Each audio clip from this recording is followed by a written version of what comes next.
Hi everyone, Gig Thinny and Tano here, the internet's second busiest music nerd, here for a review of the new Michelle album, Songs About You specifically. What? Songs about me? Well, not literally about you. So you mean you lied? You lied to me? It's just the name of the album. I'm never gonna trust you again. I'm never gonna trust you again, Anthony's brother. Michelle is a six-piece indie pop group from New York City. This is their third LP following Heatwave and After Dinner We Talk Dreams. Songs About You specifically finds the group continuing to explore relationships and discovering oneself. But there's a level of sophistication on this album that shows a newfound depth in their song construction and attention to detail. Mentos and Coke opens the album with gentle acoustic guitars and soft harmonies before following into an expressive drum pattern, highlighted by excellent hi-hat swaths and rich bass that adds a grounding element to hold it all together. Lyrically, this song is about a relationship on the rocks. Like, are you looking at other people? What do you consider me? What is this? What is us? We're pretty volatile here. This thing might explode at any moment now. This song, like the whole album, allows for all the singers to shine and have their moments because each different voice evokes a different understanding of the situation or the main idea of the song. And this track in particular, like most of the songs on this album, is thoughtfully and warmly constructed, and it grooves along. Up next is the wonderful Blissing, which is one of my favorites on the record, and on top of the energetic drum beats and the round bass riffs, you get some excellent fun vocal effects that sometimes distort the vocals or sometimes add heavy amounts of reverb, creating an array of emotions. For as dreamy of a production as this song is, I really enjoy that moment where it stops to allow a super dry vocal. I get by fantastic with my head against the wall. So good. It's delivered so cool and so chill, and it's easily one of the best earworms on the album. Akira follows that up next with a really punchy delivery. The vocals, the slapping drum hits, the tight harmonies. This song is all the great things about 90s R&B, right down to that gurgling synth from Genuine's My Pony in the background. It's super cool. There's a really great line in this song too. I'm so over her, I need a man over me. It's brilliant songwriting. This song is a total bop, and it's gonna get repeated many times when you play back this record. We then enter the sweet world they've created with Kathy, a tune loaded with beautiful harmonies, the most perfect amount of guitar and piano noodling, and a calm drum beat underneath it all to hold it all together. The easygoing vibe on this song musically is a good juxtaposition against these lyrics that are just kind of at the end of their rope, like that last exasperated sigh being like, ugh, fine, I give up. Like, I'll never be with this person. Okay, I get it. Dropout opens up with some great synthy vibes that give me like early 2000s kind of feels, especially when those drums kick in. And lyrically, it's a song about like being in school and how much that just might not work out for you. You know, your mom's calling to check in on you and you're lying about it. You're blacked out in your room every night. You're dropping so much money to be here. It's kind of like, what's the point? You're learning how to get away from all this. Noah is a piano-led track that eventually has more fun in the chorus, with a wonderful build-up along the way to get to that point. Slightly more minimal production on this one and less vocal layering than anything else on the record so far. So it kind of stands out in that degree, but I feel like also lyrically it's not as literal, it's not as on the nose as the rest of the tracks have been so far.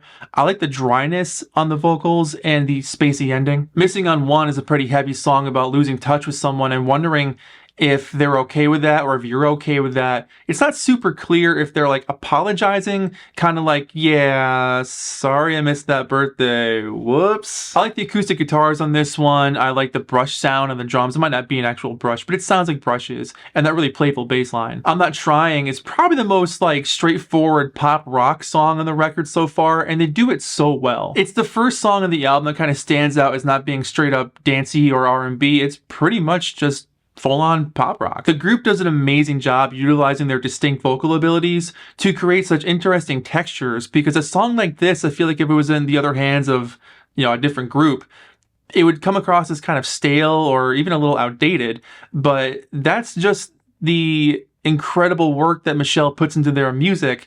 They can take something that other bands might kind of toss off and make something really unique with it. Michelle's vocal harmonies are easily the best in the game right now, and their vocal hooks are insane. No one does hooks like they do. Up next is the modern classic Unz, which is one of my favorite songs of 2024. This bouncy piano and bass driven track is a total groove and one of the coolest songs you'll hear all year. The secret weapon for me in this song is the hi-hat, where in the verses it's doing a nice close kind of thing, focusing on that like inward tension or anxiety and that sort of tense feel that you have when you're like trying to figure out a relationship and you know it's falling apart and you kind of want it to fall apart, but it still feels awkward. And then you get to the chorus and the hi-hat does a lot of open and close kind of stuff, which has a much more freeing, open feeling, as if like you've accepted what happened, but you're looking forward to the future. So it's cool how the music plays along with the lyrics very intelligently. Painkiller is an interesting song. The vocals range anywhere from slight whispers to almost exasperated strains in moments, and the rhythm allows itself to breathe. In the verses, there's some great acoustic guitar work, and the vibe that everything creates all together gives off kind of like an acceptance, but not really. It's like it wants more of this thing, but it's also a little unsure if it does. So it's either about a relationship or a really seductive sounding song about ibuprofen. The final song on the LP, Trackstar, lyrically is one of my favorites on the record because it takes the idea of a relationship and, you know, makes it out to seem like a race, as if like you're just racing one another to get to the end, but like, why? You know, what's the point of racing to an end? Like, is the end where things get better? Is it about the journey? There's a moment in the song where it talks about like having a stitch in your side when you're running. And is someone going to be there by your side when you can't run anymore? It's a very fresh and interesting way to look at a relationship. I feel like this track itself puts a good bow on the album because lyrically the album is about relationships and the back and forth you're going to have or the ins and outs. And this song kind of has like a little bit of an optimism, but an awareness at the same time where it's like, hey, maybe this isn't going to work or maybe it will.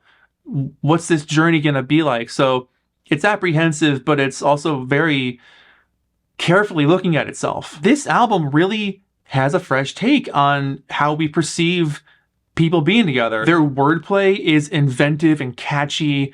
Their music is carefully and articulately presented. And the amount of love and consideration in this album pours out of every song. You know they took their time with this one and really wanted to say something with these songs about you. Specifically, I'm feeling a strong 8 on this one. Transition, have you given this album a listen? Did you love it? Did you hate it? What would you rate it? You're the best, you're the best. What should I review next? Hit the like if you like. Please subscribe and please don't cry. Hit the bell as well. Over here next to my head is another video that you can check out. Hit that up or the link to subscribe to the channel. Anthony Fantano, Giggins, forever.